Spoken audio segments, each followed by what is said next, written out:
And hello, everyone. Welcome to another episode of the special edition of the first edition. Welcome all of you who support me fantastically. It's awesome.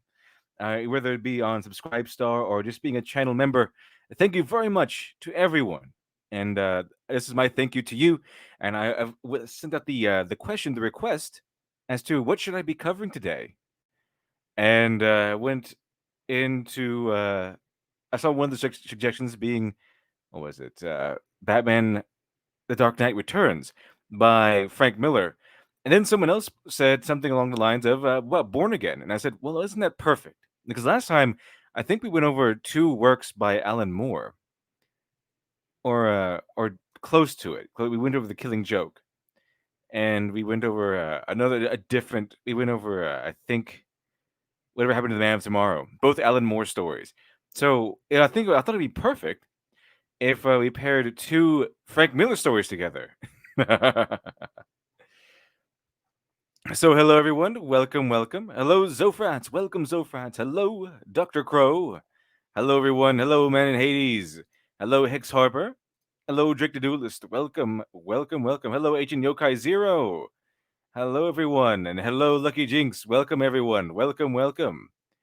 Let's see how this will go. Unfortunately, I don't have the comic book in digital format, so I can't show you the Dark Knight Returns. However, I do have Born Again. So when we get to Born Again, I can go ahead and we can go along the comic together. Both are very good.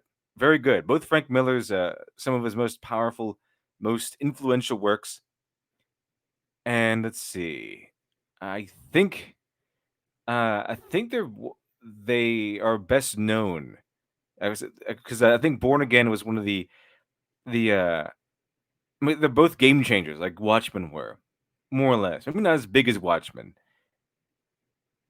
but let's see here. But they did change the game. I think Born Again, if not made or brought Daredevil into the a more gritty, darker world that we know him in, then it at least helped. At least helped. A Dark Knight Returns, however, is little different take on it. A little different take on Batman. I guess it's a look at Batman as an inspiration more than just a crime fighter. He's old. He's retired. He's trying. He comes out of retirement to help fight crime again, to help save Gotham one last time. And this time he knows that he doesn't have the luxury of time. So instead, he eventually learns that he can't just fight the crime. He has to inspire others to take up the mantle with him, not become Batman essentially.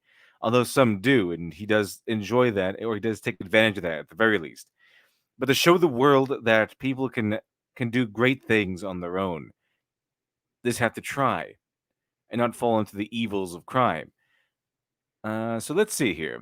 First of all, we're going to go over a few things. Hopefully, if we don't get taken down, but it is a trailer. It's a trailer of Batman v Superman: Dawn of Justice, and I think it's really good to. I think it'll be helpful to watch this first because if you haven't seen Batman v Superman, it is very much Dark Knight Returns, but not nearly as good. Like all the good stuff taken out. But we'll get a good grasp on it, I think. So here we go.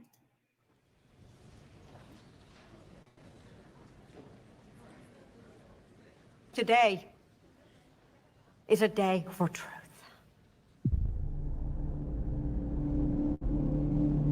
The world needs to know what happened and to know what he stands for. That kind of power. So the if you haven't read Dark Knight Returns, it is a story of Batman essentially. Like a story of Batman coming back and ridding the crime, ridding Gotham City of the major crime wave it's been taken under. And he goes against some of those most major villains for the last time. It's like the final hurrah for many of these age-old battles that Batman has been fighting his whole entire life. However, one of those battles is against Superman. That's not the whole thing, but it's kind of if you read the comic book or watched the movie, it kind of leads up to it. Essentially, kind of leads up to it. Okay, so yeah, the final test, believe it or not, is Batman versus Superman. However, it's not as simple as they make it in this particular movie. Okay, in this particular movie, they're going to fight because more or less because it was cool or something. Like really cool. Like that's basically why they fight. Batman says, if there's a 1% chance, or 1% chance that he might be evil, then he must be destroyed. I don't think that's worth his time. I think with Batman's been. I know Batman is traumatized on stuff. He's in Snyder's Murderverse, which is awful to begin with, and he is traumatized from the destruction of Metropolis, which I guess had a branch of Wade Industries there, and lost a bunch of friends, what have you. But he didn't stop blaming the Kryptonians, the ones that attacked. He didn't stop blaming Zod. He had to blame the guy who fought them to death. He had to blame the guy who snapped Zod's neck, if you recall from Man of Steel. I don't know how he justifies that. Maybe he thinks he's too powerful, too dangerous. I think that's where it comes down to. The thing is, Batman vs Superman is this kind of an incomplete Frank Miller's Dark Knight Returns overall. So the whole movie is kind of like a small amount of the movie is dedicated to building up the tension between Batman and Superman, and then maybe their fight lasts a minute, maybe 2 minutes. Then they have to go fight something else because their moms are named the same. Let's see, Crim Imagination. Welcome, Crim Imagination. I saw you in there. There you are. Welcome, welcome. Let's see. So, yeah, it's so much better in the way Frank Miller wrote it. Now, this is Frank Miller before he went crazy. Everything else he wrote in the Dark Knight Returns universe has been insane. I would recommend not reading those things. Just stay within the maybe Batman Year One and Batman Dark Knight Returns. Those are safe.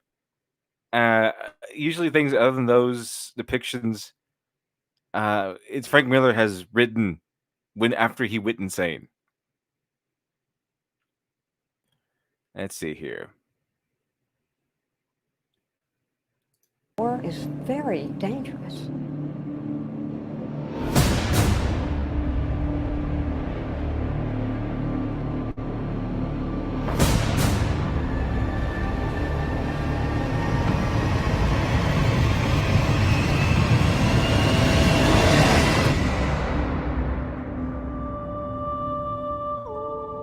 Let the record show that this committee holds him responsible.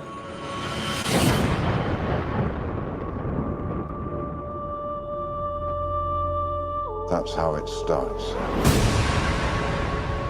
The fever. The rage that turns good men cruel. This Bat Vigilante is like a one-man reign of terror. You don't get to decide what the right thing is. Nobody cares about Clark Kent taking on the Batman. This means something. It's all some people have. It's all that gives them hope. Now, one thing that was kind of strange here is that it was more balanced out in the perspectives in Batman vs Superman. So Superman and Batman. Actually, you know what? It's more like it's flipped. Actually, if you think about it, because in Dark Knight Returns, it's a Batman-focused story, and in Batman Returns, Superman is not the same Superman. Not even a little bit. Superman is still so Frank Miller. He loves Batman. I'm not really sure how much he feels about Superman. He doesn't really like him as much as Batman. But the thing is, in The Dark Knight Returns, Superman is still the kind, caring man that you know, except he's a little corrupt. And by corrupt, I mean he's not really in it for justice. Exactly, he's not. He kind of lost his way a little bit. Um, so instead of being on his own, being the Fortress of Solitude type of Superman, he's more like in the Dark Knight Returns. He's depicted more like a lackey of the government. Whatever the U.S. government tells him to do, he'll do. That's kind of what Superman has become, kind of just a lackey, like a henchman, a kind of the Darth Vader to almost Darth Vader as character to the U.S. government. And the thing is, Superman does do some great things. He does some heroic things. He saves the United States from being struck by a nuclear missile. It still feels the effects because he can't stop the whole thing, and that's where you get the whole idea of Superman being able to take a nuke. He gets drained by the nuke, like he gets full on explosion to the face, and then it kind of ends up with him being a skeleton, and then he just re-energizes because of the yellow sun. It just heals him back up. Let's see here. So I think it's also depicted that when he lands and he comes back to life, everything else around him dies because he's still, even though he's healing, he's still irradiated. So there's a little minor imagery there that Superman is kind of a villain in this story, but he's not evil. He's just more like an antagonist rather than full blown villain. But the way he's portrayed by Frank Miller in The Dark Knight Returns is that he is good, but he lost his way. Like he lost his the pure motivation that Batman still has, and that's actually emphasized in the work. So Batman is they say that he is uh he was forced into retirement because he was too dangerous. He was forced into retirement because he would not follow the rules. I think in that continuity, Wonder Woman went back to her island, and everyone else kind of quit the superhero game because superheroes were kind of outlawed except for maybe Superman. And other heroes who did not want to comply, like Green Arrow, they were dealt with. Batman was forced into retirement for that reason. But the thing is, Batman is rebellious. He was not one to give it up. He definitely does not want to comply. That's the problem. They require compliance from these people. So that's where the difference is. So Batman is this. Frank Miller portrays Batman with one of the ideas behind him being that Superman is the rebellious kind. He is the guy who has maintained the purity of heroism, to inspire, to not be a lackey of the government, but to act when a hero like them needs to act. That's basically what happens, and that's why Superman is portrayed so attached to the U.S. government in The Dark Knight Returns that it's they're the same guy, the same heroes they were before, but Superman is now the slave to an entity that might not be pure.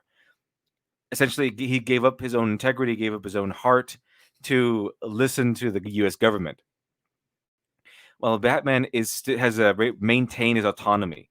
Now that is the way it's depicted in Dark Knight Returns. Now in the Batman vs Superman, which I'm showing you because it not only took a lot of inspiration from Dark Knight Returns, I would go so far as to say down the right ripped it off.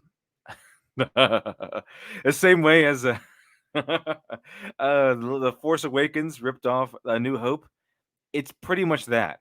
If you read the book and then watch this movie, it's kind of like that. Okay, so it's they have the same fight. They have even have the same suit. Like Batman has the same suit he has in Dark Knight Returns. He uses some of the same traps and techniques to fight Superman. He uses. However, Superman is coming from a different place, and Batman is coming from a different place. So in Dark Knight Returns, it's more Batman focused. Batman is depicted as the guy who's in the right. Superman is in the wrong. So you're cheering for Batman to win the fight. And Superman is not evil. After mind you, Superman is not evil in Dark Knight Returns, but he is depicted as wrong. He's in the wrong. He is the antagonist. As far as in the perspective of Batman, and therefore the perspective of the reader, that Superman is in the wrong. Now, in Batman vs Superman, Batman is the one in the wrong. He's the one being. It's the same fight, more or less, technically speaking. Same trap, same outfit, same everything, except far sillier. But the motivations have switched. So Batman is the one in the wrong. Superman is the one being persecuted by Batman for whatever reason. And Batman, of course, is a murderer, so he's even more in the wrong. So it's kind of the same thing that Frank Miller does to Superman. Painting him as sort of the bad guy, except now this time it's Batman being painted as the bad guy and Superman being painted as the good guy. So it's a switch there. Same fight, same aesthetics, but they switch it. They switch the focus. So where Frank Miller had a Batman focus, this movie had a Superman focus. But weird motivations, very weird motivations. So the motivations in Dark Knight, they were clear, absolutely clear. But Batman wanted to fight Superman because he wanted to prove to Superman that it's that a man could defeat him. And don't forget that I am the man who beats you.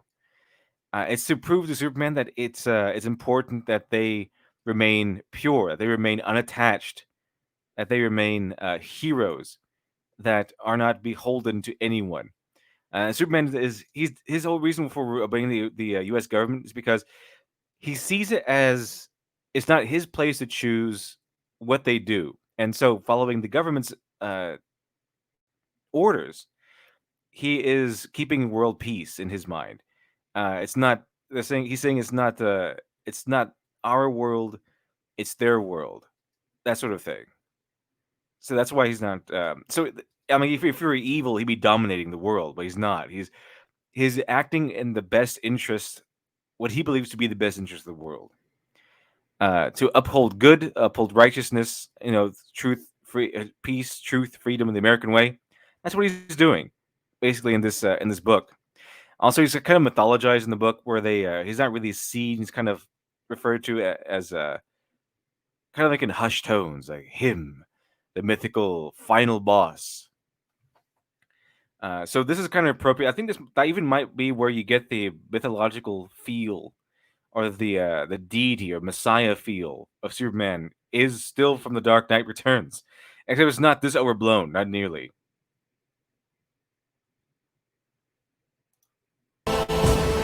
People hate what they don't understand. Be their hero, Clark. Be their angel. Be their monument. I have to also point out that even though Superman is pointed out to be the antagonist and sort of in the wrong, he is his motivation is to uphold that ideal, the truth, freedom, the American way. Batman is saying that we need to take matters into our own hands again and not be beholden to anyone. Superman is saying we need to. I guess it's kind of the same thing as Civil War, Marvel Civil War, with Batman saying that we don't need oversight. With Superman saying that it's not our world, okay, or he's not his world, and the people need to act on their own. So he might be in the wrong here, but he's coming from a good place. His intentions are pure still.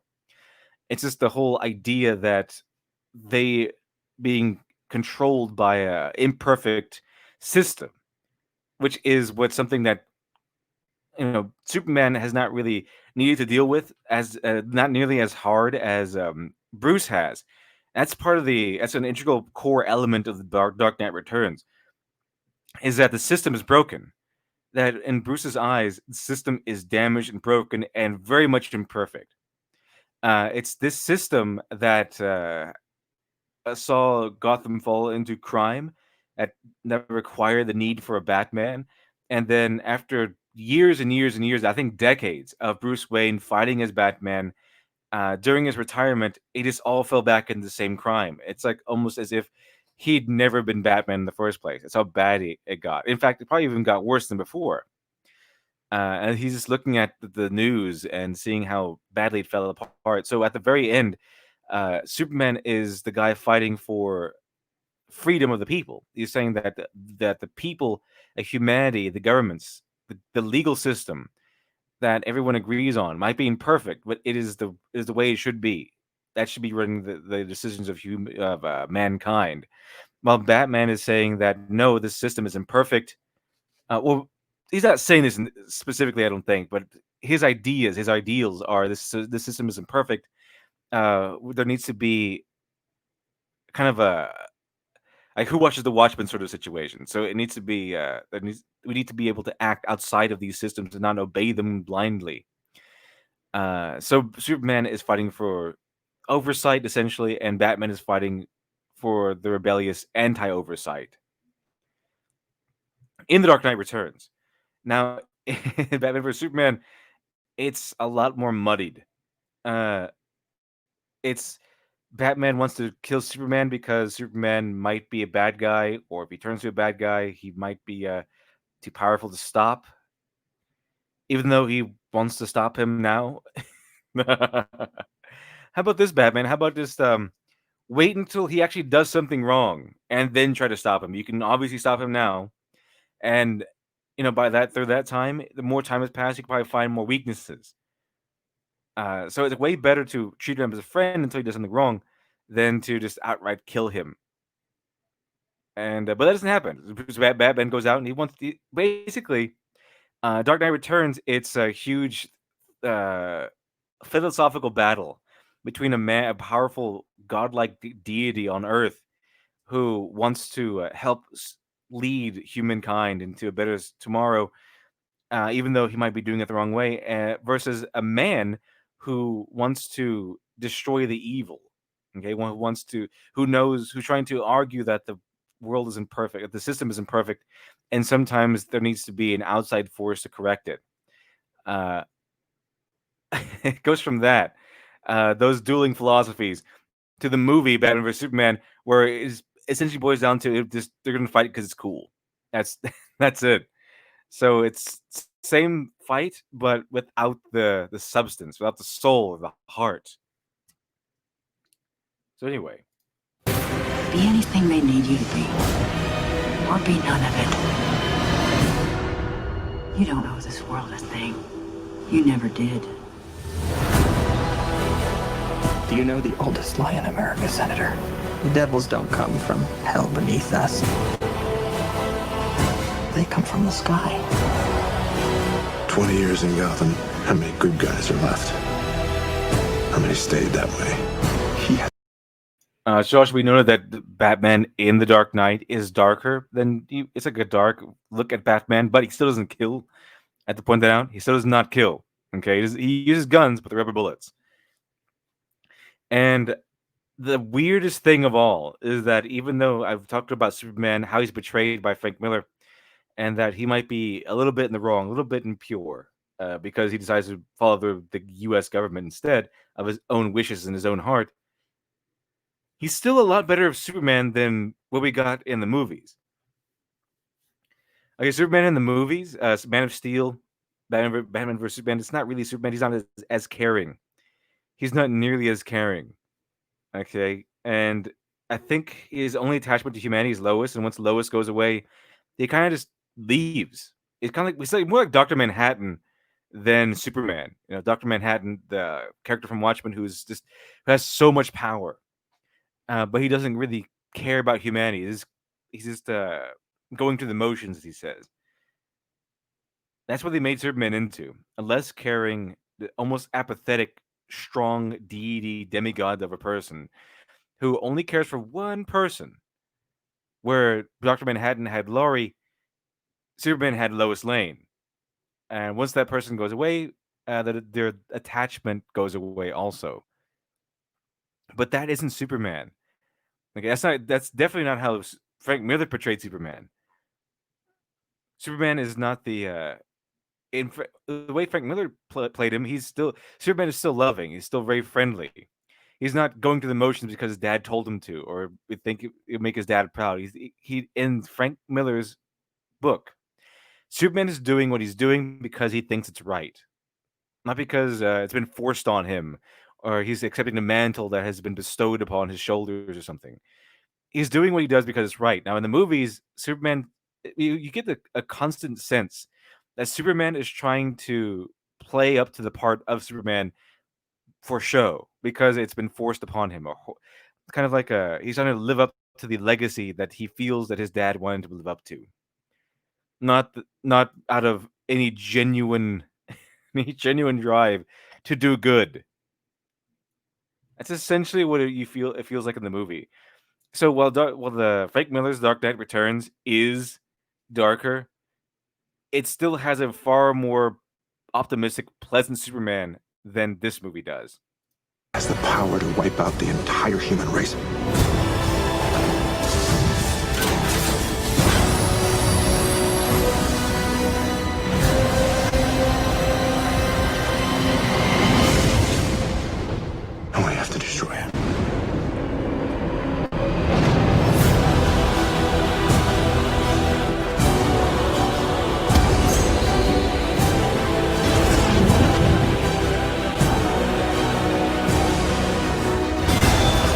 Also, on that note, I really like the fact that the actor that they got to play Thomas Wayne in this, even though you only get to see him for a little bit, because he also plays the comedian in The Watchmen and Negan in Walking Dead. And if anyone has seen Gotham, okay, if anyone has seen the show Gotham, I think it'd be really interesting if we got a movie or a short series where we get to see Thomas Wayne before the whole murder thing. See Thomas Wayne, see how he acted, and see how he worked, and see what he did for the people of Gotham. To see the man that why Bruce Wayne looked up to him so much. Now, if you go by Telltales, it's all a lie, in that Bruce Wayne is actually looking up to an illusion of what he thought his father was, rather than the good guy his father actually was. Uh, so it'd be really interesting to see a movie where Thomas Wayne is the focus, other than the Flashpoint guy where he's an insane killer or something. It'd be really good to see him be uh, the hero, not a hero, not a superhero, but a hero, the guy who is playing the politics, who's maneuvering the landscape of snakes and weasels as the one good man in a city of darkness, that sort of thing. I don't know. I think this will be an interesting idea. You're gonna go to war. He is not our enemy.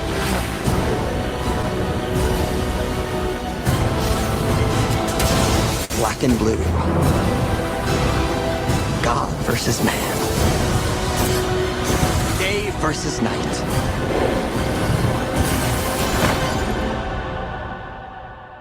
The red capes are coming. The red capes are coming.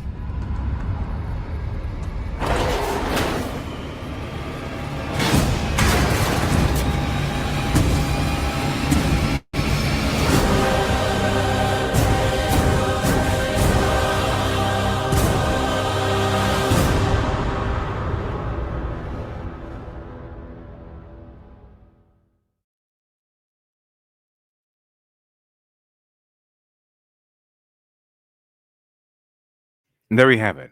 I think Batman vs Superman is it clearly had a lot of inspiration. Like I said, it clearly took almost Dark Knight stole a lot of things from Dark Knight Returns. But there's like so many times we've seen over and over again with the recent media, they look at it at work, like Watchmen, for example, or uh, pretty much anything, and they say, "Oh, look, this is a good work. This is a good media. Everyone loves this. Let's make it darker." Or they look at a good piece of media and they want to get inspired from it, quote unquote, that sort of thing. However, but instead of bringing it over, they just take over. They just use the things that they like. So if they take a masterpiece, if they look at a masterpiece, like for example, Dark Knight Returns, for example, they won't take the whole heart and soul. They won't take the principles. They won't take the groundwork because that's work. They don't want to do that. It's icky. It's much easier to take the darkness and all the juicy stuff. Let's take the juicy stuff, not the substance that's built on, not the foundation, but this is juicy stuff, and bring it over. So instead of having the ideals, firmly entrenched ideals that Batman represented and Superman represented in that book, they just cool. They just take the fact that they fight. Like, oh, cool, they fight in this book. So they fight in our movie. Why do they fight in our movie? Who cares? It's just really cool that they fight in our movie. That's all we need. And that's essentially what we got. That's essentially how we got. That's what we got. Do you like it, Jinx? I like how these trailers are always louder than the actual films now. The trend that won't go away, and it's very loud trailers. Always very loud trailers. Sometimes films are kind of strange that way, where if it's a dialogue scene, it's really quiet, and then music starts playing, and it's really loud compared to the scene before. I don't know. It's strange that way. And I'd say a Drake the Duelist. Why can't we get a world's finest movie? A Batman and Superman team up. Why do Batman and Superman always have to fight each other anymore? Looking at you, Injustice, God amongst us. Exactly. Well, the world's finest was great. Like, can we have these guys team up for once? I know they did that in Justice League, but it was like more like begrudged. Like they just help each other out of necessity, and out of liking each other. There's a, Batman, Superman. They're actually supposed to be friends. They're supposed to be friends, and so that's why Batman is actually able to, quite honestly, defeat Superman or take him, fight him to a standstill in The Dark Knight Returns, because Superman does not go all out against Batman because they're friends. They were friends. So Superman is trying. He goes in there trying to. He goes in there trying to negotiate with Bruce Wayne. I'm gonna see if I can. Hopefully, I can bring this up and won't get taken down. We'll give it a try. Well, I think it'd be really important to see Batman versus Superman in The Dark Knight Returns. Let's see here. Dark Knight Returns. Let's see. Let's see if we can get it. Okay. There it is. There it is. There it is. Okay, let me pull it up real quick. Make sure I'm sharing the audio so I'm not changing the world. Almost there. Here we go. So this is the Dark Knight Returns movie. And we can see if we get close enough. And here we go.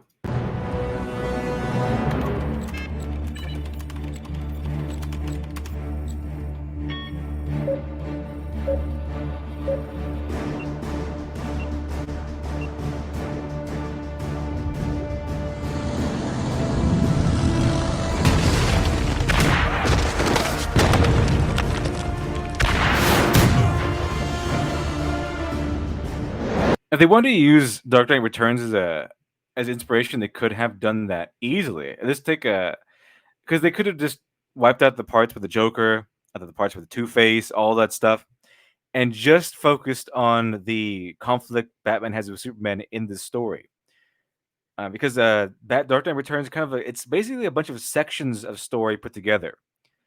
So Bruce Wayne goes back into he comes out of retirement, returns to the mantle of Batman, and then has a couple of adventures throughout the course, all culminating in the final fight with Superman.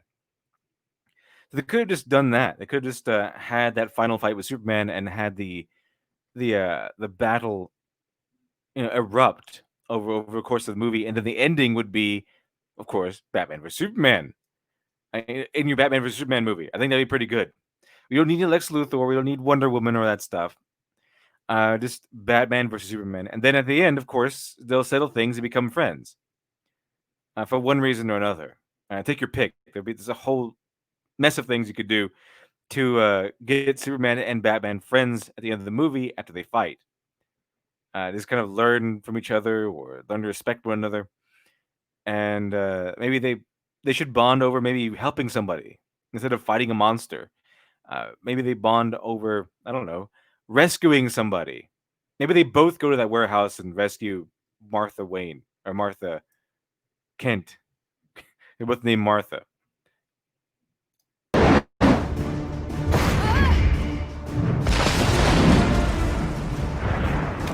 You and me. This is between you and me. We don't have to do this. Sure we do.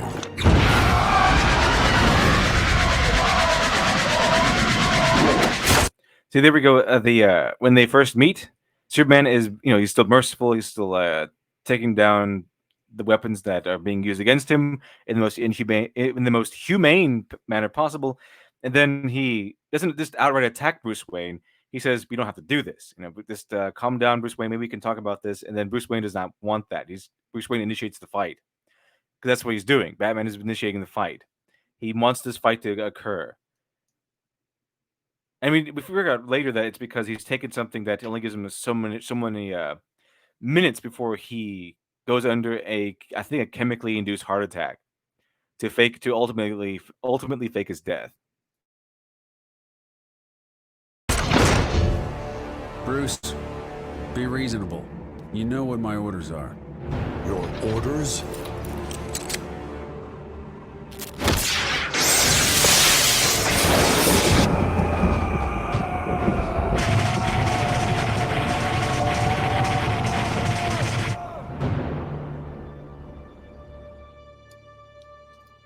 See, Batman is getting all these punches and early hits on Superman because Superman is not wanting to fight. Superman is there to try to make peace if he can, because believe it or not, Bruce and Kent are friends. Okay, Clark and Bruce are friends. They're friends. At least they were. And Superman still holds Clark Kent. I mean, Bruce Wayne as a friend. He still holds Bruce Wayne as a dear, close friend. He does not want to hurt him or kill him or anything like that. He does not want to fight him at all. But Batman needs to bring this fight because he needs to make a point. It's not because he's uncaring, although he is kind of colder in this one. But he still has a Batman still knows what he's doing. He's doing this for a reason. And ultimately, Batman could have killed Superman here because of his plan that we'll soon see, I think. But he doesn't. He doesn't because it's still wrong. Okay, killing is still wrong in Batman's eyes.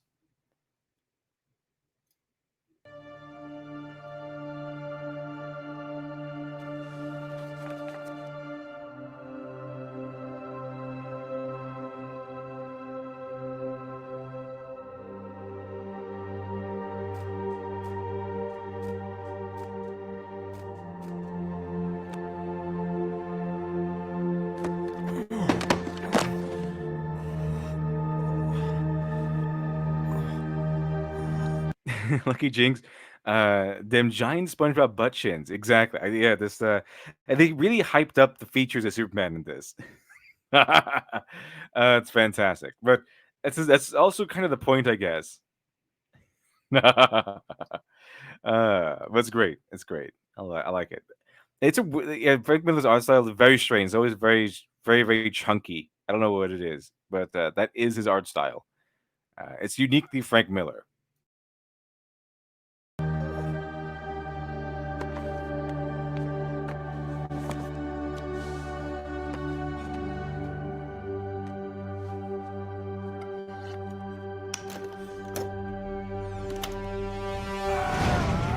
You say you answer to some sort of authority. They only want me dead because I'm an embarrassment. Because I do what they can't. What kind of authority is that?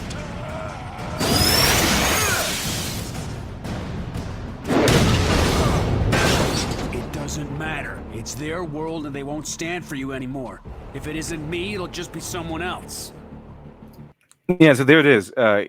Superman believes he should be able to. He should be subservient to some sort of legalized, recognized authority, some sort of one with that humanity itself has put in charge of the world, and that's his belief because it's Superman still, even in the hands of Frank Miller, this Superman still loves the world. He loves humanity. However, he knows his power. He does not believe that it is his right to impose his power on anyone unless it is given the green light by representatives of people that have elected these representatives. So basically, given the green light by the world, saying, "Okay, Superman, you can go ahead and do this. Use your powers to fight this evil. Use your powers to correct this wrong." And Superman does do a lot of good in this over the course of the story, but from the perspective of Batman, he's in the wrong. That's the only thing. So he's still Superman. He still cares, but he's sort of in the wrong according to Batman because he's going about this wrong way. His intentions are right and true and pure still, but he's going about it the wrong way, according to Batman. And that reason is because he is bending the knee, so to speak, to an authority, a very, very imperfect authority. And it's particularly imperfect the way it's portrayed in The Dark Knight, one of corruption and underhanded shadiness, almost. Oh, not almost. It is what it is. The president of the United States in this book is he's very nice. He's very accommodating. He's kind of like a Ronald Reagan sort of kind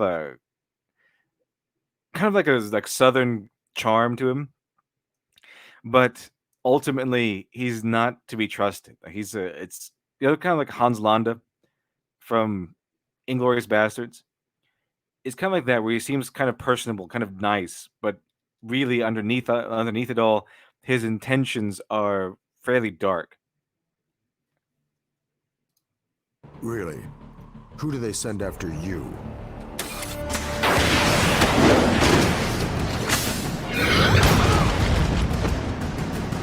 We got the vehicle.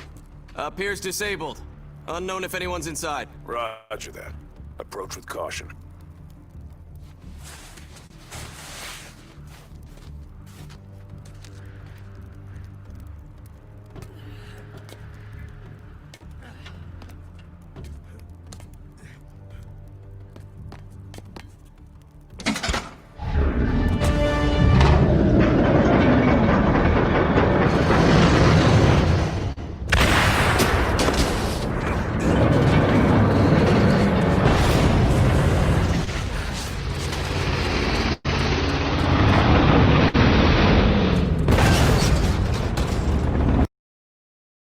And there it is. That's the beginning of the. It covers the fight that I wanted to show you.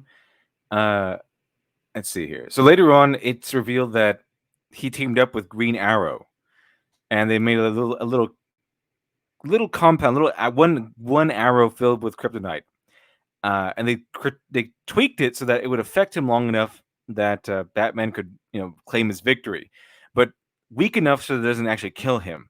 So they have that in the actual fight in Batman v Superman, but it's not really played that way. He's trying to kill Superman in that one. For some reason, and Frank Miller can write write the same exact scene with seemingly infinitely more integrity, infinitely more maturity than what we got in Batman v Superman.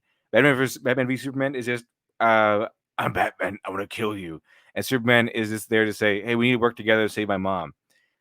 That's it. Here it's different, colliding, like very, very similar philosophies, but also very different philosophies colliding with each other in a very brutal, dark fashion.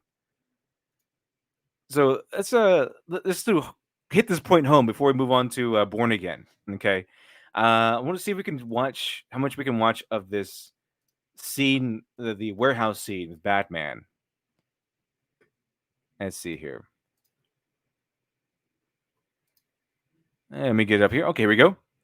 So this is how they see Batman. They saw Frank Miller's Dark Knight Returns. They saw Batman. They thought, well, obviously this Batman in the real world would be like this. You're gonna have to take it over. Ah, right.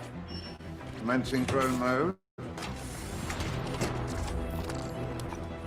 Thermal imaging. I do like Jeremy Irons as Alfred. I really enjoy him as Alfred. I think he makes a great Alfred.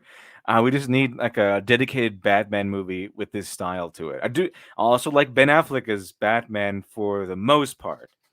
Now he needs to be written well. He needs to be written as Batman, but I think Ben Affleck can play a good Batman if he gets the opportunity. However, that's not what we got. Unfortunately, a lot of that potential was squandered. But in a perfect world and a brighter tomorrow, they would make a great team, I think. Is showing me 24 hostiles on the 3rd floor. Why don't I drop you off on the 2nd?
And believe it or not, in Frank Miller's Dark Knight Returns, no matter how even at his darkest hour, he didn't do this. The only thing that he came close to doing this was with the Joker, I believe, with the batarangs, where he kind of poked out the Joker's eye, which got a pretty brutal and extreme. However, that was the point where things got too far, where they actually point out that he went way too far and committed murder. He actually committed murder. He stepped over that line, and Joker ultimately won. And that was a kind of a oh. Are we down? Are we down, chat?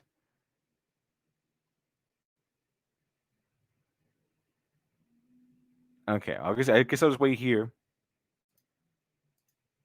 Hopefully we can come back. Let's see here. Hopefully we can come back. Are we coming back? Are we back yet? Okay, so let's see.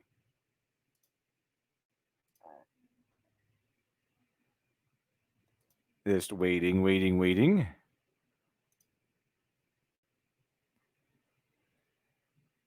Just waiting along.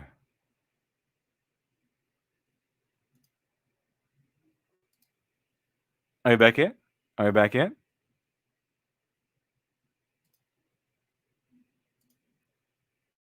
Should be almost there, right?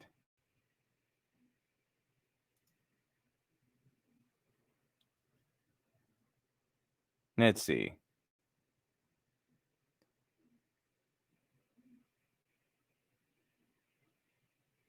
Okay. So I say I'm still no longer being blocked, it says.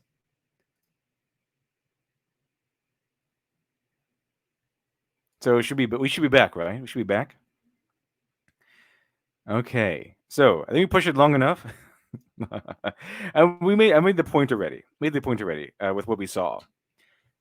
Batman does not kill, but this one he gleefully kills, even after he got his revelation, where he says, "Okay, maybe I was wrong.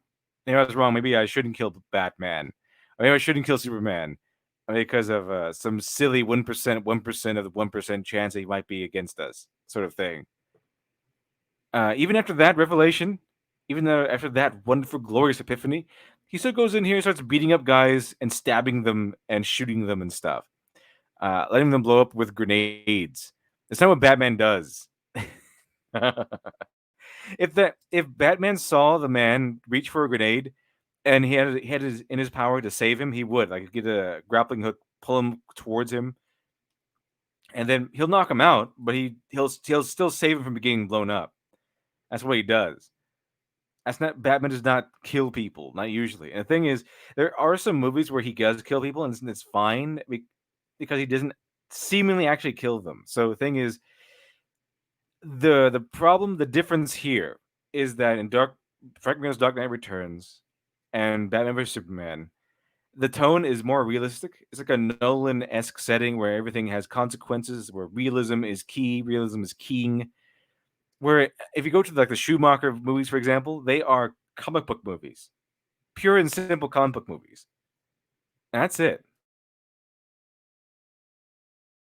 For example, you can have a scene that infamous scene where Batman tosses a guy into I don't know, a shaft with a bomb or something, and you see it explode. But in that setting, it's the realism is not the key there. So realism is not absolute. It's more along the lines of cartoon logic. So even if he blew up, it's more like an idea of, well, he's probably fine. You could argue that he's probably fine because a bomb probably just knocked him out at that point, because it's more like cartoon logic. Here, if he did the same thing here, which he kind of does, it's very obvious because realism is very emphasized here, and they rub it in your face at every moment. That realism is really, really emphasized. Now, remember in the other Batman movies, he isn't, for style purposes, he doesn't have the ability to turn his head. So in some of those movies, he has to turn his whole upper body. If he's realistically, he would not have that happen. Okay, he would have a way to turn his head because he's fighting crime all the time. That'd be ridiculous. So, yeah, it's more comic book logic in there. So it's when if Batman does something extreme, then I mean, if this exact battle were to play out, of course, Batman wouldn't be using guns and stuff. But if all the brutal takedowns were kind of in the same, were in one of those comic book setting movies, it'd be a lot easier to take because well, they're probably just knocked out. But because the realism is so emphasized in this movie, it's less. It's a lot harder to accept that Batman is just knocking people out here. It's more than likely he's killing these people. Okay, that's the difference here. However, that's where we are, and even in Frank Miller, where he also emphasized realism. Most of the time, it's not. Yeah, he's brutal. He's very savage, in fact, but he doesn't kill people until the Joker comes along. And the only person I think he ends up killing in the whole book is the Joker. Everyone else he tries to save. He tries to spare. Now he'll scare them into giving them information. He'll scare them like he does normally, but he won't kill people. He won't go that far. And he uses a gun. And he uses guns on a tank, which is kind of pushing it. But he uses rubber bullets in that instance. And realistically speaking, it'd be really difficult to fight all the people he was supposed to fight without some sort of firepower on his side. But that might be a mistake on Frank Miller's part. Who knows? It could be argued. But ultimately, you could argue that's fine because it's rubber bullets. He's just again knocking people out. And that's the essence of Dark Knight Returns, is that it's a big story about the rebellion of Bruce Wayne against the system. It's a reminder of Bruce Wayne, a reminder to the reader why Batman existed in the first place. Because when the system is corrupt in that city, the system is broken, it's imperfect, and Superman represents the system. The Superman represents the long arm of the law, and the naivete, I guess, in his mind of working with the system. And Batman, Superman does not see the flaws that Batman does. And Batman in Dark Knight Returns sees or knows the flaws. In fact, he was born from these flaws. I was born from these flaws. So that's where the whole philosophy changes. Superman has optimism in the flaws. Batman is more of a I wouldn't really call him a realist. I would call him more like a pessimist. So, like, Superman is the optimist, Batman is the pessimist.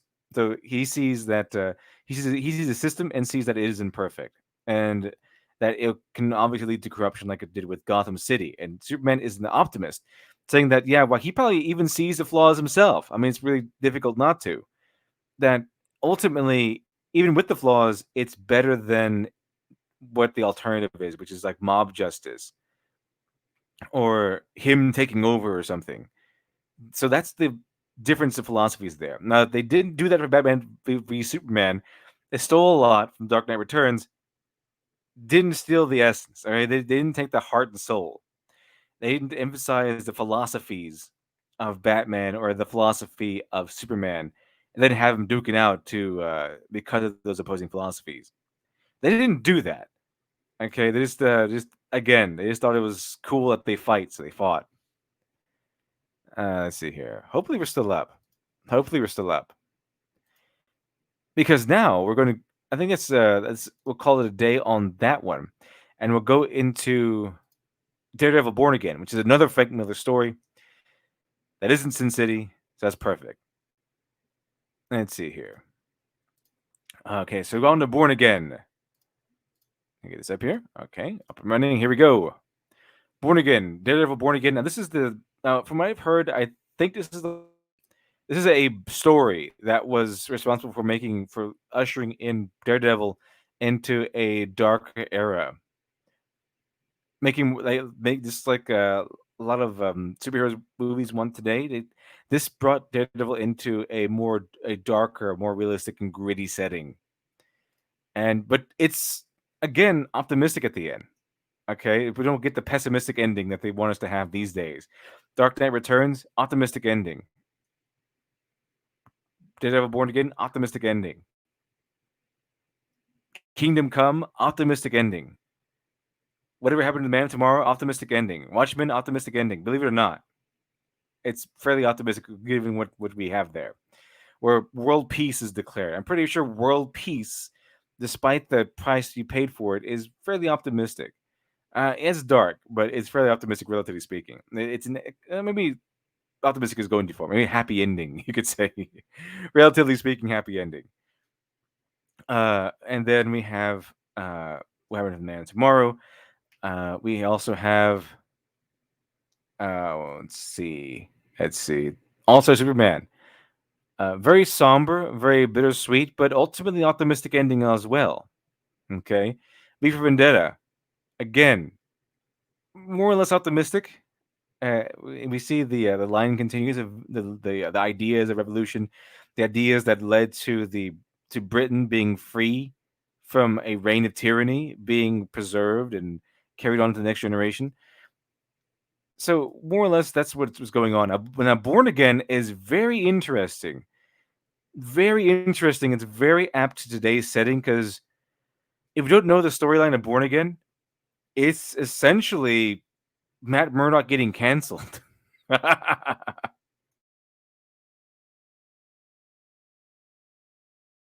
But instead of, like a YouTuber or a celebrity or something, getting their real name leaked to the media or getting their real name leaked to, well, Twitter, for example, and then having their whole life ruined, it's this is the proto version of that. It's superheroes getting their identity leaked, and then the supervillains canceling them, or Kingpin in this case, canceling them by not revealing his secret, but by starting to mess with his finances and stuff.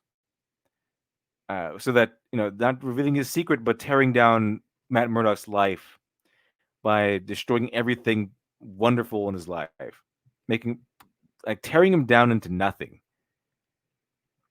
So, yeah, it's essentially Kingpin canceling Matt Murdock. Weird how that works, isn't it?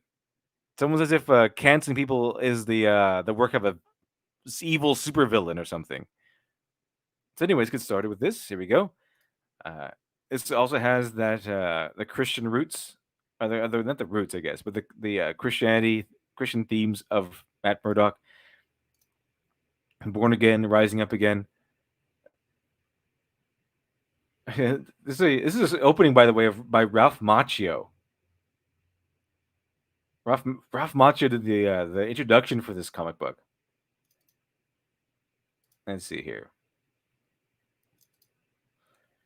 So it kind of begins with I forgot what her name is. Karen Page. Karen Page. Remember that lady from the assistant who I guess they kind of almost marry soon in the Daredevil series? This is Karen Page. And she's a drug addict in this one. I think. Let's see here. So the name, he's got another name. Okay. So this is the setup here is that Karen Page, the girl that they hire in the Netflix series, she is, I think, a drug addict, and at the cost of more drugs, like to get another score, what she does is she says, "Okay, here it's Daredevil, and his secret identity is Matt Murdock." So she goes, Daredevil, okay, Daredevil, okay. I said it. I said the name. And he's got another name. It's written right. It's written down right here. Do you want it or not?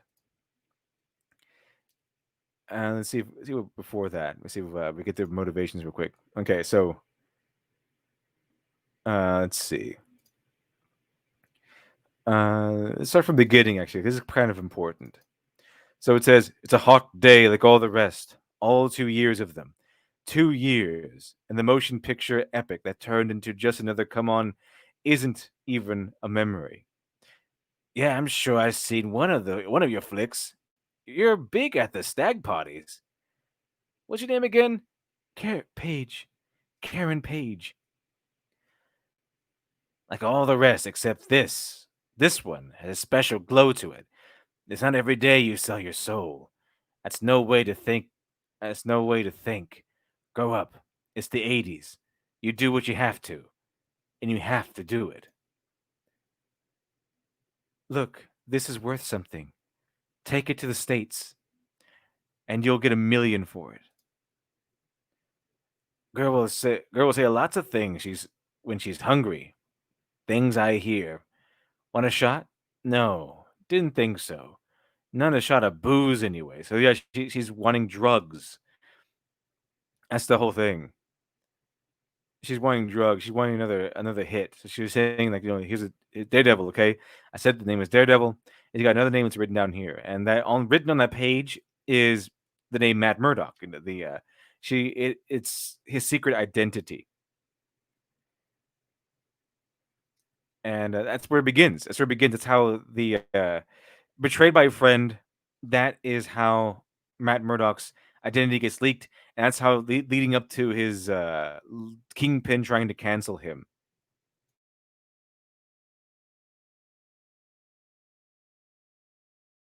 Anyway, so we go over here, and we get to see some the guy with the letter, and very soon at a much cooler place.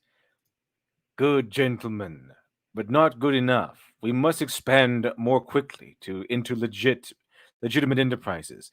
They are to become the backbone of our organization. You are dismissed. Excuse me, sir. Let's see here. So there's the Kingpin.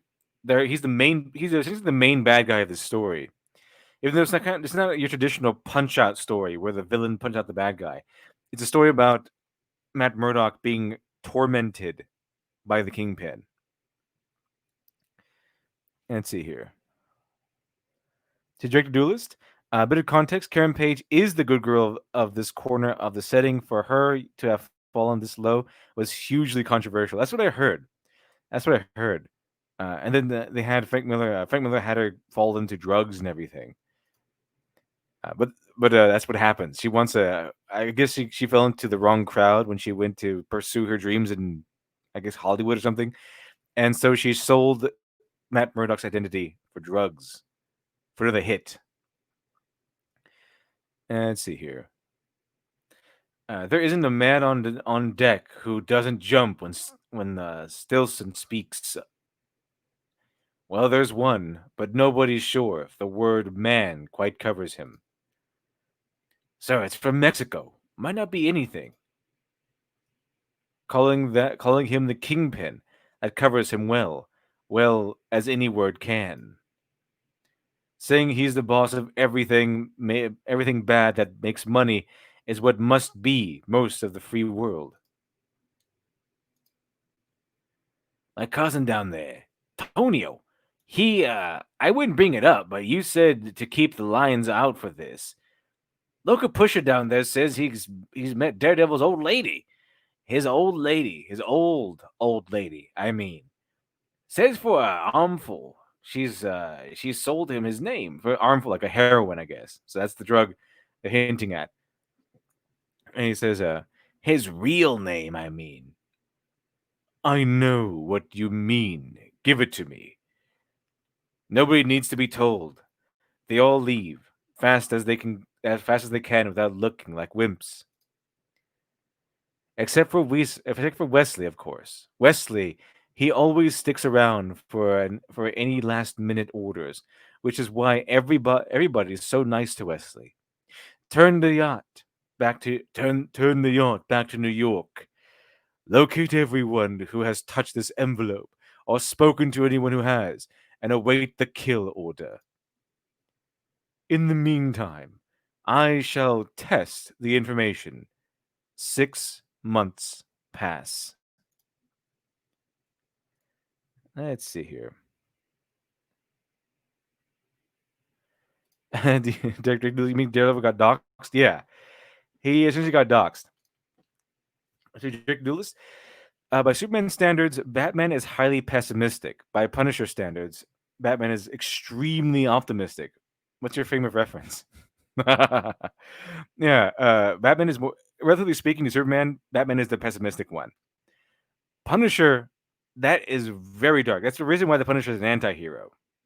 Because he's far too tragically pessimistic. Now, Batman is a hero because even though he's more pessimistic than Superman, he still has the optimism in people.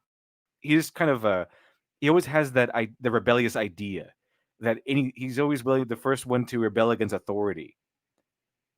He works with Commissioner Gordon. He works with the Gotham PD only because they start working the right way. Only because he starts seeing them work the way he wants them to work. But he's not beholden to them. And that's a big difference between Superman and Dark Knight Returns, because Superman is beholden. He makes himself subservient to the government, while Batman is usually depicted as working with Commissioner Gordon, working with the Gotham PD, not for them. Now they have a light, but he comes and goes as he pleases. He chooses to go there if he wants to. That's essentially the difference there. So he's not like if Commissioner Gordon calls, Superman does not have to go there. He doesn't feel obligated to in the sense of he works for them or something. Superman, his idea was that he worked for the government. That's the difference there. And Punisher, way below Batman in terms of optimism. Batman might not have faith in systems. Not really. But he does have faith in people. He does have faith in his morals. That's essentially what he does. Let's see here.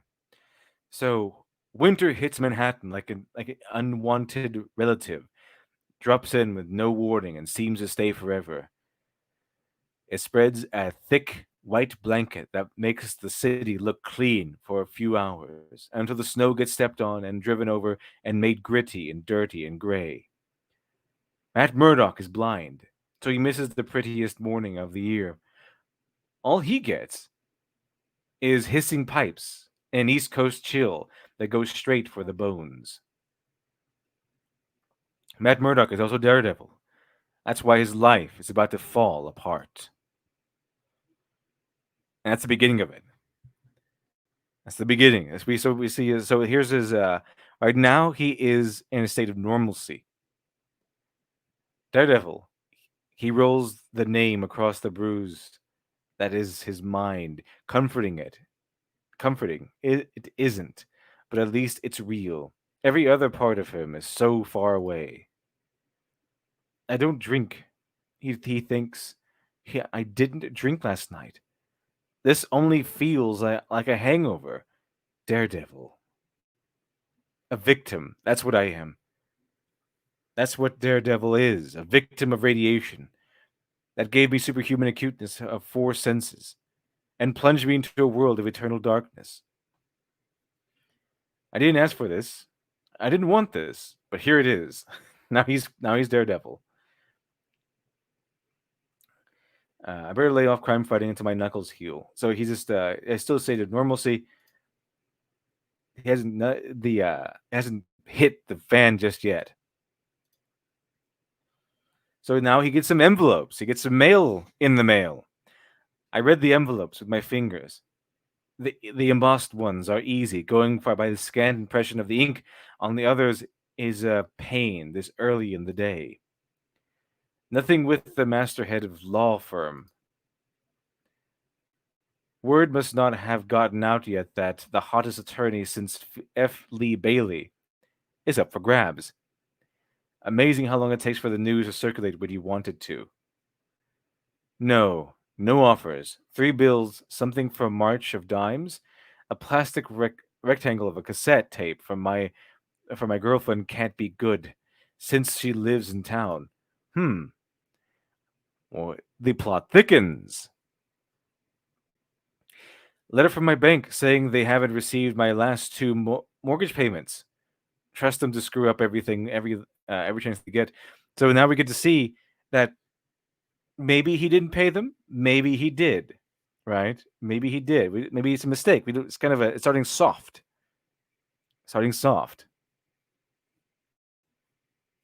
Let's see here. Okay, and I noticed. Nothing seemed too off the rails just yet. I noticed from Internal Revenue that my tax files are being audited, and that every penny I have is frozen until the audit is complete. So now it's starting to ramp up. He's got the IRS on it. Internal Revenue Service. All this before coffee. So he wakes up. He's behind on his mortgage, which means he might lose his house. And two, he's being investigated by the IRS. And during this investigation, during this audit, all of his funds are frozen. So he has no money, and he's in the threat of losing his house. So he's unable to pay the bill that they say he needs to pay. And let's see here. And he's listening to the radio from the IRS. It's what do you mean, SYD? You've been my accountant for... You can't mean this, Sid. Lying to you? Sid, my records are spotless. Someone's messing with his records. This may not be the best way to say this to you, Matt, and I know this is already a bad time for you. Hello? But I'm out of patience, Matt. The way you treat me, I'm through with you. Maybe if you'd let me in on what's plaguing you, but I'd appreciate you not making this all any more difficult. What I'm saying is that I'd rather I'd rather you didn't call me. So he gets a knock at the door after he got dumped by his accountant. They're starting to ramp up pretty quickly here. Let's see here. It's a subpoena demanding my presence at a grand jury hearing, not as a witness. Now he's on the hook for some sort of crime he has no idea of committing. 1 hour later uptown, you're a disease, Matthew. I'm risking my standing just by talking with you. The charge had been made by any other cop, any other Matthew. But Nicholas Manolis, 20 years of impeccable performance. I know his record, he says. Far be it from me to judge you, but this is a sworn statement from Lieutenant Manolis. He says he saw you pay witness to perjure himself in that Hendricks case. I can't believe Nick Manolis would do this, not for anything.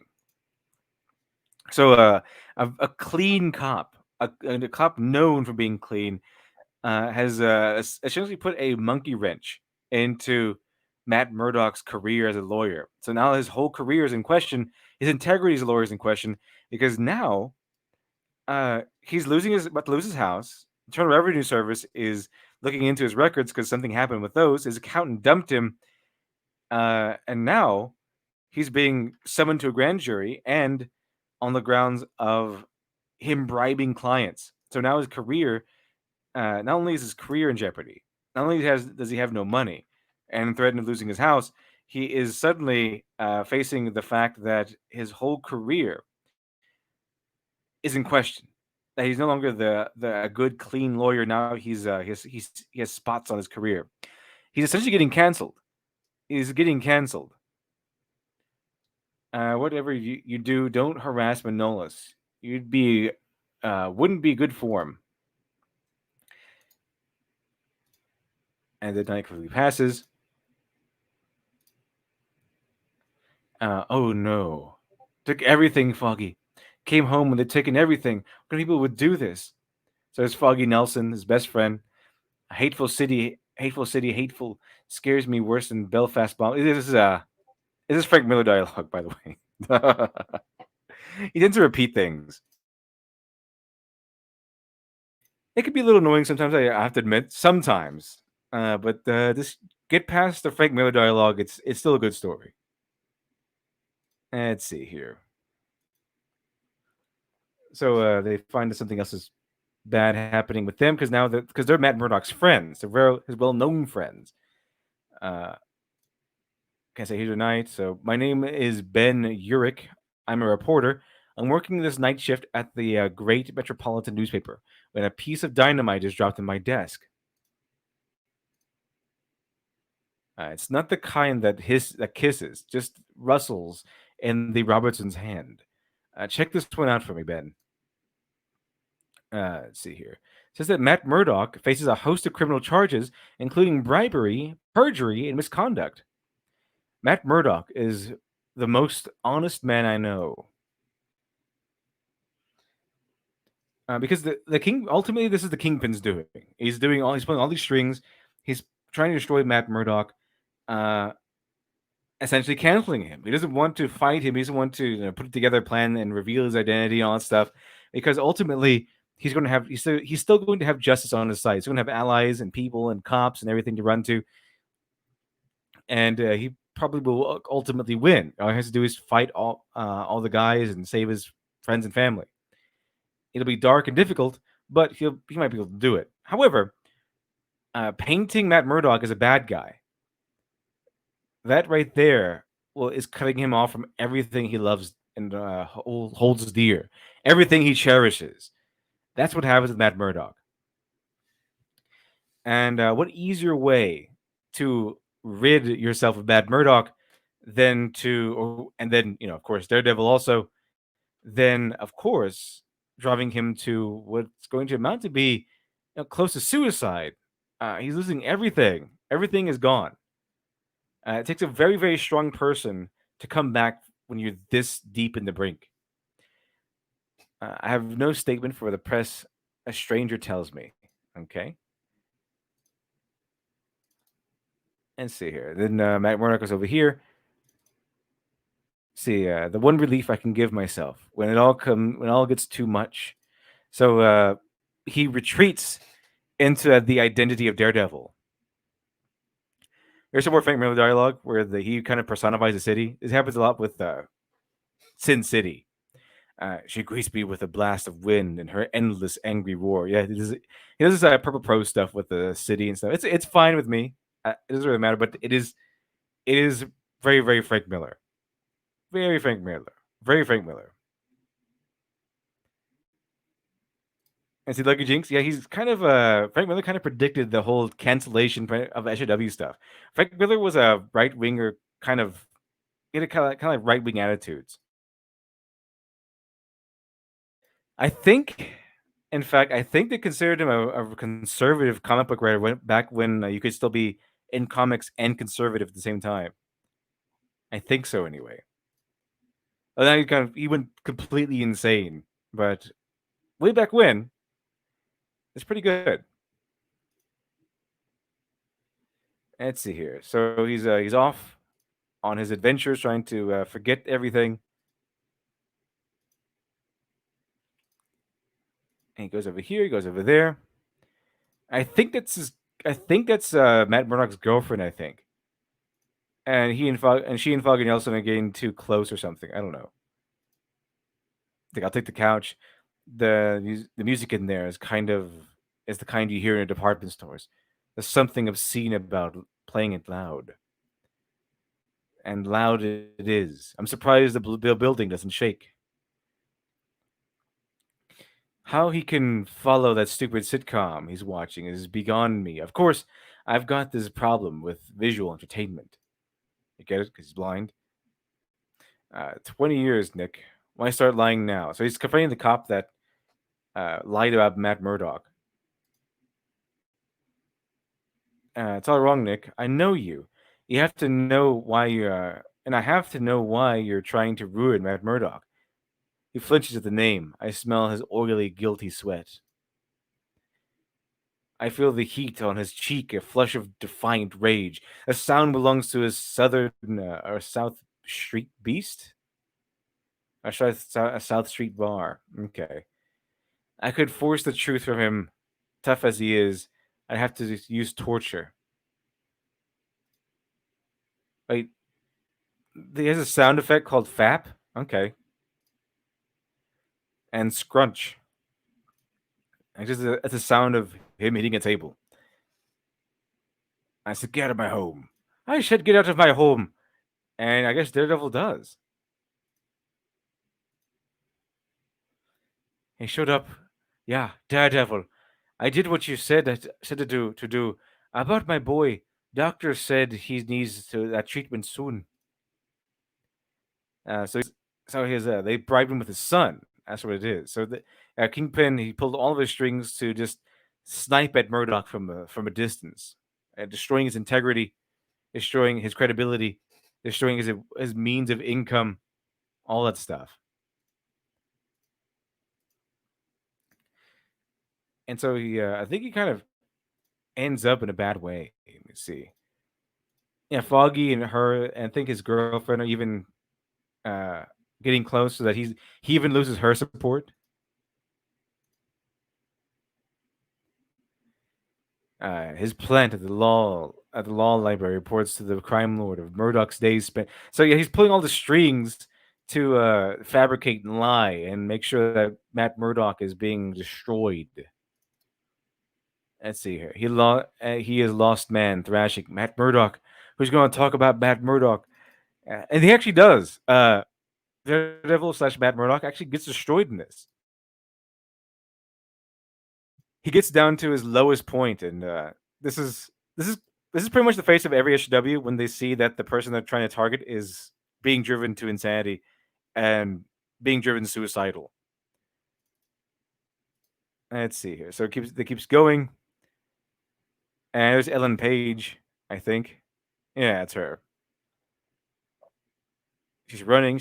I think she gets captured. And Matt Murdock is they blow up his house. So they can't wait for him to just get it taken away. Legs are shaky. Must be nervous. No, it's the pavement. That rumble. Boom. There goes his home. I hear baby crying. No, not a baby. Sirens, fire trucks. I guess I've been standing here for a while. Firemen take forever to show up. Traffic gets in their way. It's pretty much lost everything now. Dust. The dust is thick. Could choke on it. There's nothing left. So that's why. So even his costume got destroyed. Now he's been brought down to tears. Let's see. I never would have connected it to you. Nothing about it said gangster until this. It was a nice piece of work, Kingpin. You shouldn't have signed it. So now he knows it's Kingpin. There's only one human. They do their best. No, they're only human. They're only human. They do their best not to think of him. What he used to be. To Foggy Nelson, he was a partner and best friend. To Gloriana O'Brien, he was the man she loved. They do their best. And now they're hanging out together. I think, this is showing us that I guess he's losing Gloriana to Foggy Nelson. It was Matt. And it didn't make any sense.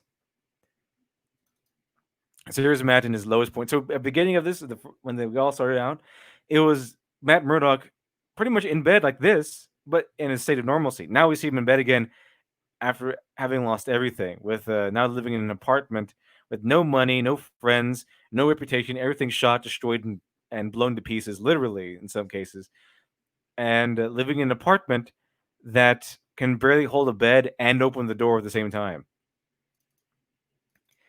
So let's see. This won't get any bigger. Anyway, it's not important. Oh, here it is. The window's closed, but you'd never know it.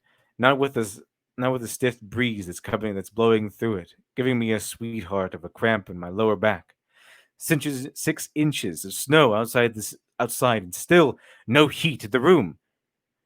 And here I'd planned on staying at the plaza. That was before I discovered that this IRS had made my credit card so much worthless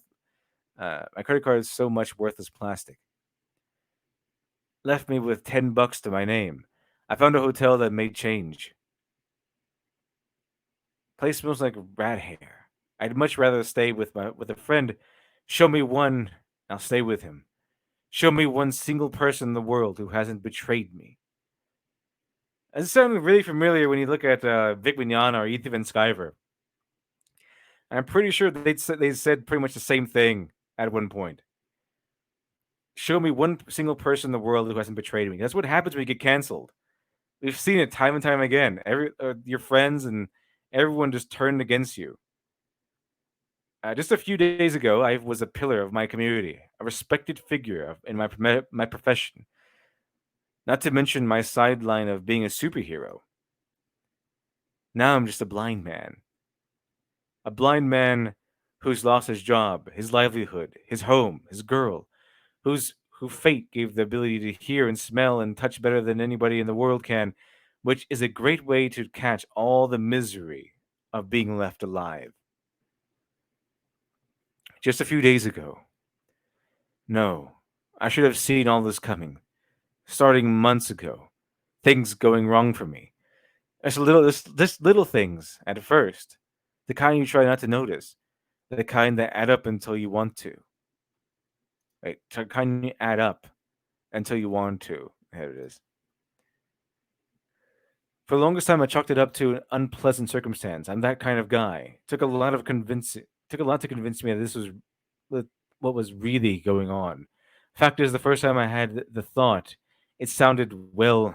It didn't make any sense.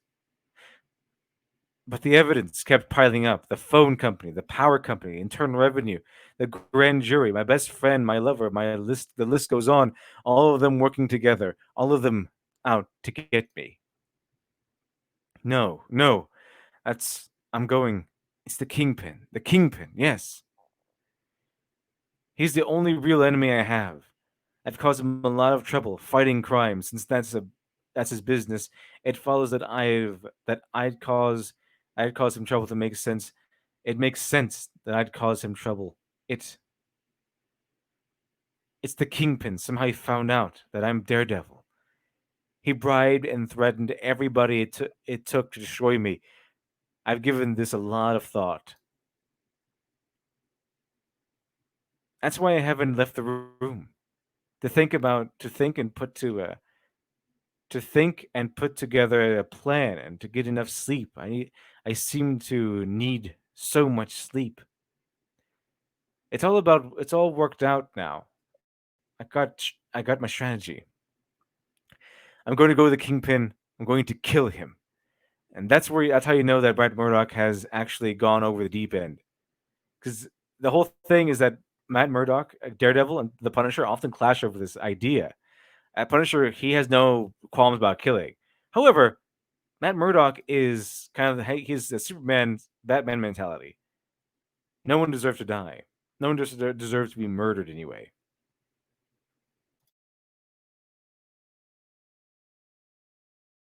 Anyway. No, I won't kill him. I won't do that. I'll just beat him until he promises to give me back my life. I'll get up right this minute and walk to the door and leave the room, and I'm tired. He is a lord of crime. He has gathered the warring gangs of the city, organized them into an army. No, a business so efficient and so profitable that the city's economy depends on the thieves, extortionists, and murderers at his command. He is the Kingpin, and Matthew Murdock has become the light of his days. As Daredevil, Murdock had cost him little, but hounded him, annoyed him as a fly would. Now, with all the joy of a malicious child, the Kingpin tortures the fly. It began with the revelation of Daredevil's weak side, his secret identity. With a few brief phone calls, the Kingpin shattered Murdock's life beyond all hope of reconstruction. That would have been the end of it, were it not for the sweet discovery that Matthew Murdock is a man on the edge, that even before his ruin, he was nearly mad. Were Murdock tied to a rack, slowly torn limb from limb, begging for mercy, the spectacle could be no more pleasurable to behold. The Kingpin looks at his city and thinks of how wonderful it is to be alive. 2 blocks away, some idiot is playing a radio, the big kind. It's stuck between stations, but that doesn't stop the idiot from playing it loud. It's splitting out half the words. That makes no sense. A static that makes anyone in earshot feel like a Rice Krispie. I'm always in earshot. Always. The car alarm won't ease up either. So he's getting up. He's kind of ramping up. He's kind of going back to his business. I walk out and a kind stranger gives me a ride uptown the Kingpin's headquarters, and I punch the Kingpin out, and he begs for mercy and gives me my life back and surrenders, and the police and everybody knows it, and it's me who beat him, and there's a parade. Must have dozed. I'm going to leave. Turn the knob. I'm not going to call Glory again. She doesn't deserve me. It's the operator I'm calling to find out what time it is. Let's see here.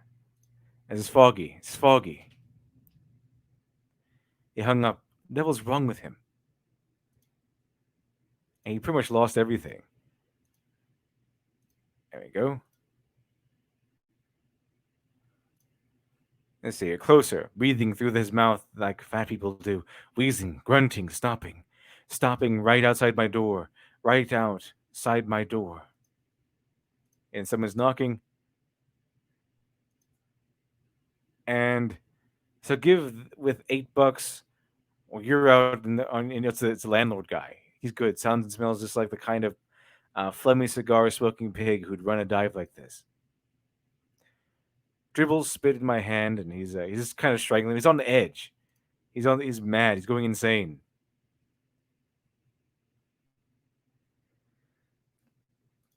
It's the Agent Yokai Zero. Now, with all the Joy Militia's nonsense, the SCW tortures the Fly until the Fly turns out to be a spider. Oh, exactly. Exactly. Hex Harper, Matt Murdock. No, Frank. You can't just kill criminals like that. Frank Castle. So anyway, I started blasting. So anyway, I started blasting.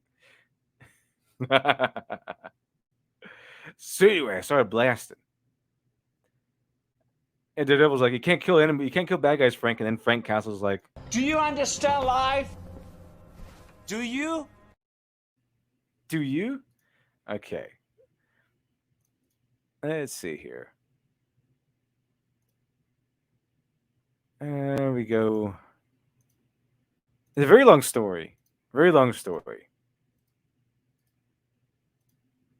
Essentially, it goes into Murdoch's madness. It goes into a lot of things until it doesn't. There's not a switch when he starts winning.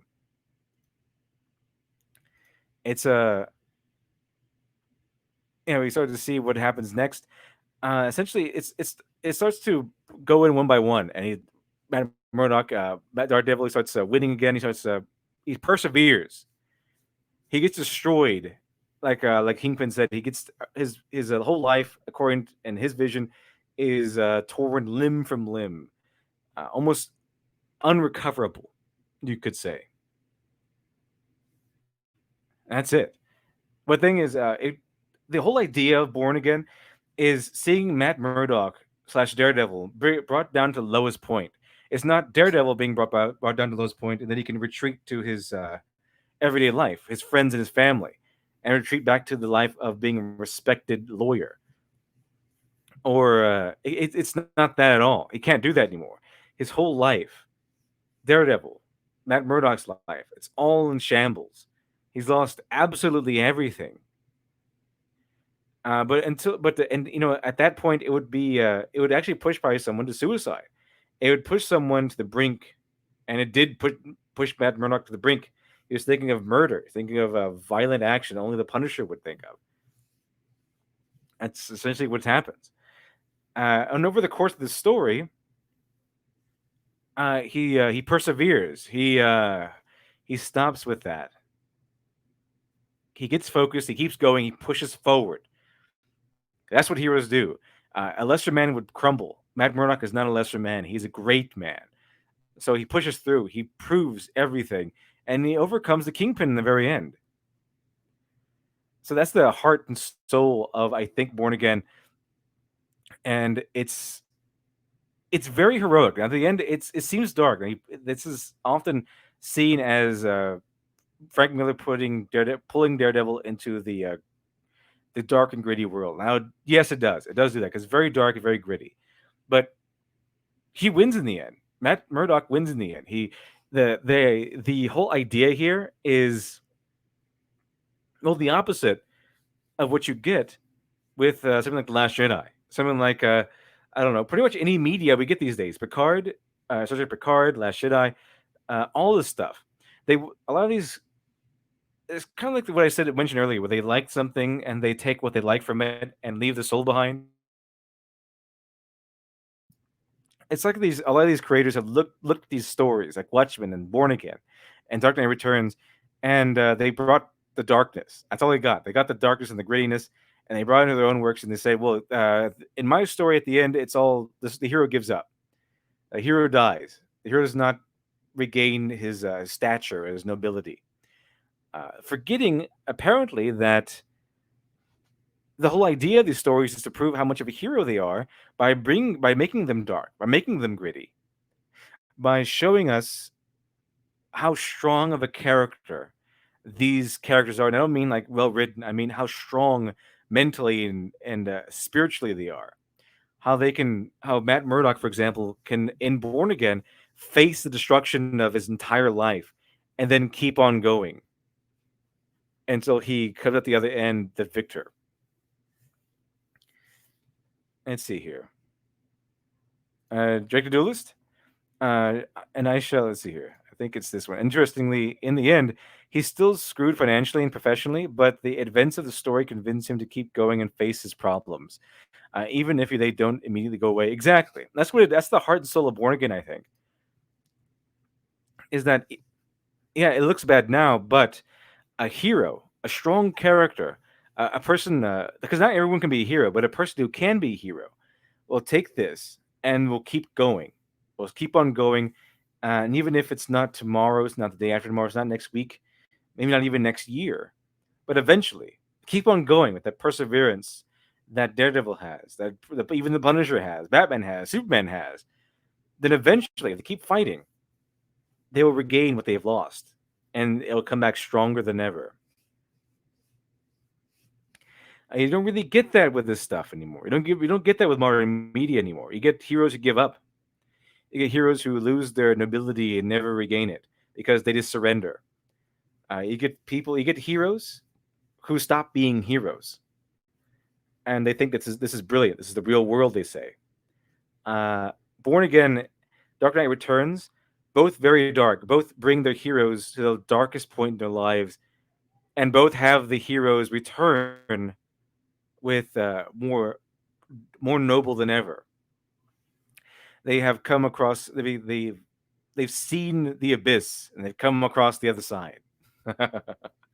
That's what Frank Miller does. That's kind of what it's pretty good. It's essentially what Frank Miller tends to do with his heroes. Sin City might be another idea altogether, but overall, Frank Miller knows exactly how to make a hero look heroic. How to make a hero heroic. At least he used to before he went insane. So let's see. And I should teach Susan Wojcicki. She's a man without subs. Is a man without fear. Exactly. Anyway, I thought that's I know that's pertaining to some YouTube drama. Anyway, I think I'm going to go ahead and cut the stream here. We went over these both works. We saw how contrast it is. Whenever you hear a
Sorry about everyone. I know everyone's gone, but I didn't actually end the stream. It actually just froze, and I just had to come back. Anyway, thank you for joining me. I play this back. That's exactly what happened. So, hope you all have a wonderful rest of your day. And I'll see you all next time.